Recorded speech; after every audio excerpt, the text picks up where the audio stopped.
This channel does not promote any violent, harmful, or illegal activities. All content provided by this channel is meant for an educational purpose only. এই মুহূর্তে breaking news, great eastern trading company দিচ্ছে festive sale offer. Lucky draw কন্টেস্টে পেতে পারেন গাড়ি, 2 wheeler, LED TV, electric kettle, mixer grinder এবং আরো অনেক কিছু। 65% ডিসকাউন্টের সাথে 20% ক্যাশব্যাক, এছাড়াও একটা ইএমআই ফ্রি। আকর্ষণীয় এক্সচেঞ্জ অফার, 10 কোটিরও বেশি উপহার ও ক্যাশব্যাক। এই সুযোগ হাতছাড়া করবেন না। আজই আসুন আপনার নিকটবর্তী গ্রেট ইস্টার্ন ট্রেডিং শোরুমে। খুশির 100 দিন কাটুক গ্রেট ইস্টার্নের সাথে।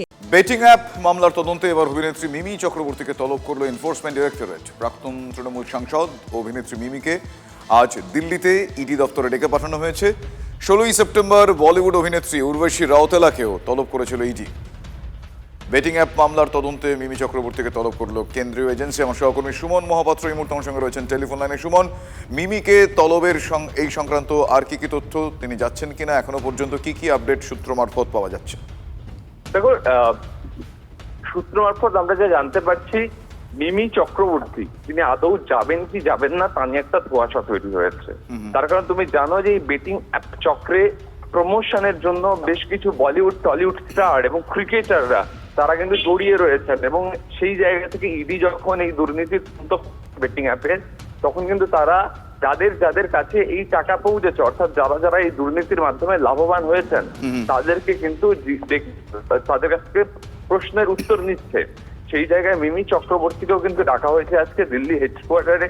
তবে মিমি যাবেন কি যাবেন না, তিনি কি আবার পরবর্তী কোনো সময় চাইবেন, এই নিয়ে কিন্তু একটা ধোঁয়াশা তৈরি হয়েছে। ধন্যবাদ সুমন।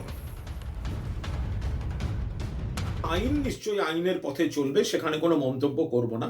কেন ডেকেছেন, তাতে কি হবে, এগুলো তো মিমি বলতে পারবেন বা তার আইনজীবীরা। কিন্তু দূর থেকে এইটুকু বলতে পারি যে এই বিজেপি, এই যার মিমি প্রাক্তন সাংসদ ছিলেন, তৃণমূলের সঙ্গে তার যোগাযোগ, ফলে তাদের কালিমালিপ্ত করতে নানা ধরনের এই সংগঠন, গণসংগঠন এগুলোকে এখন কাজে লাগাচ্ছে। তো এইটুকু বলতে পারি যে এই রক্তবীজ 2 তার মুক্তি পাওয়ার মুখে মিমিকে একটা ভালো পাবলিসিটির ব্যবস্থা করে দিয়েছে ইডি।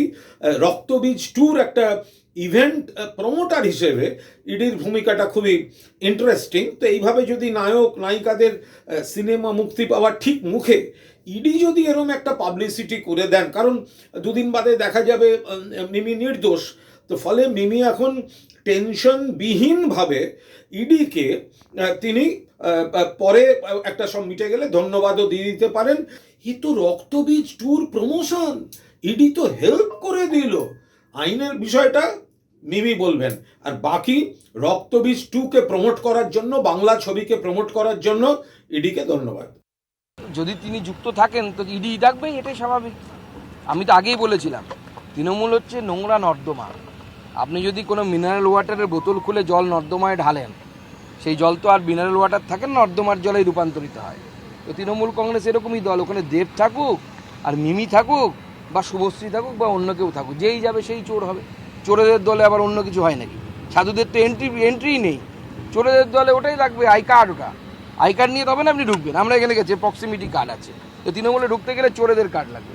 হাতে গোনার মাত্র কয়েকটা দিন, তারপরেই বাঙালির শ্রেষ্ঠ উৎসব মহোৎসব দুর্গাপুজো। কিন্তু এই পুজোর যে প্রস্তুতি আছে, সেই প্রস্তুতি পর্বে কিন্তু একটা বাধার সৃষ্টি করছে বৃষ্টি। কথা বলার অপেক্ষা রাখে না। বাংলার আকাশে দুশ্চিন্তার কালো মেঘ ঘনিয়েছে। আজও দফায় দফায় বৃষ্টির আশঙ্কা কলকাতায়। ভারী বৃষ্টির পূর্বাভাস পুরুলিয়া, বাঁকুড়া, বীরভূমে। ভারী বৃষ্টি হতে পারে পশ্চিম বর্ধমান, মুর্শিদাবাদে।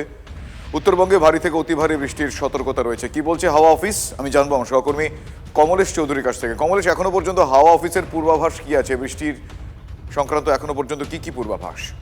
দেখো, মাঝে বেশ কয়েকদিন বিরতি দিয়েছিল বর্ষা, বিশেষত দক্ষিণবঙ্গে একদম রৌদ্র করজ্জ্বল আকাশ ছিল, মানে বৃষ্টি হচ্ছিল না। কিন্তু সেই ফেজটা এবার কাটিয়ে উঠে মৌসুমী বায়ু দক্ষিণবঙ্গে আবার সক্রিয় হয়েছে। বঙ্গোপসাগর থেকে মেঘ ঢুকছে। এই মুহূর্তে কলকাতা সহ দক্ষিণবঙ্গের একাধিক জেলায় বৃষ্টি হচ্ছে। আজ সারাদিনই এরকম বৃষ্টি চলবে এবং কিছু জেলায় ভারী বৃষ্টিও হতে পারে। উত্তরবঙ্গে একদিনে 200 মিলিমিটার পর্যন্ত বৃষ্টির আশঙ্কা রয়েছে জলপাইগুড়ি, আলিপুরদুয়ারের মতো জেলায়।